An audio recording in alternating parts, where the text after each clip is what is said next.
后来乡亲啊，继续来看疫情的3级警戒到7月12日，搁5天到9日咯。到时阵敢真正会当来解封咧，也则是会降级，也则是会以未解封的形式来开放咧。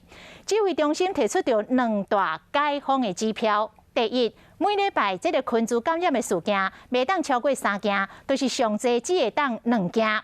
第二，每一天这个不明的感染源的个案袂当超过10例，就是上济只会当9例。也毋过，这个感染科的专家王立民，伊认为讲，袂当摕群组的事件来看，应该以确诊数来作为根据。那这个公卫专家陈秀熙是讲，以加拿大来看，这个解封措施就是用疫苗的覆盖率来分级。戴口罩，保持社交距离。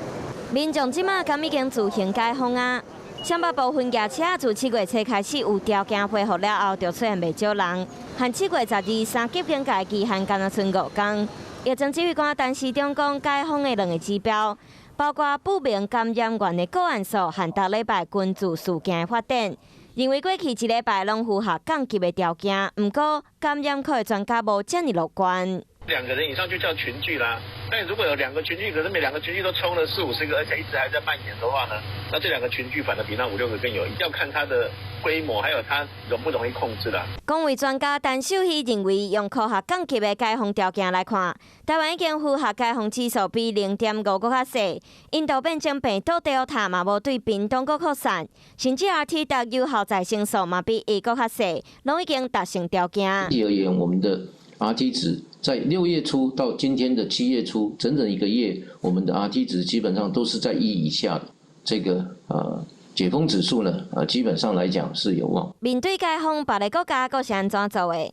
加拿大是依据第一剂疫苗人口的注射率来分级，60%就开放10外10个人以内聚会，10内4个人以下食饭。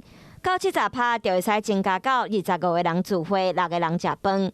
若是注射率已经到70%或者是80%，就会开放更较大规模的集会。不过解封嘛无代表会当放松，关键要是要甲每一个场所的风险分级管控做好，民众嘛拢爱挂水安，维持社交距离，才袂互疫情有机会搁炭烧。